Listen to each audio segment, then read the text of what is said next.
Hello everyone. ఈరోజు healthy breakfast instant రాగి రవ్వ దోశ.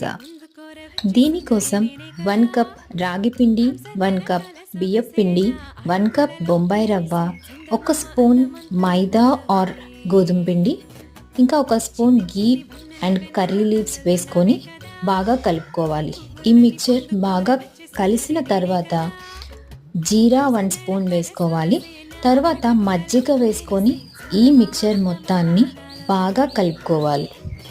ఈ దోశ పిండిని బాగా కలుపుకున్న తర్వాత ఆనియన్స్, క్యారెట్, బీట్రూట్, కొత్తిమీర, సాల్ట్ అన్నీ వేసుకొని బాగా కలుపుకోవాలి. మజ్జిగ లేదా వాటర్ ఏదైనా వేసుకోవచ్చు, కానీ మజ్జిగ వేసుకుంటే టేస్ట్ చాలా బాగుంటుంది. రవ్వ దోశ కాబట్టి బాగా పల్చగా కలుపుకోవాలి అండ్ ప్యాన్ బాగా హీట్గా ఉన్నప్పుడు దోశ వేసుకోవాలి. ఇన్స్టెంట్ రాగి రవ్వ దోశ రెడీ.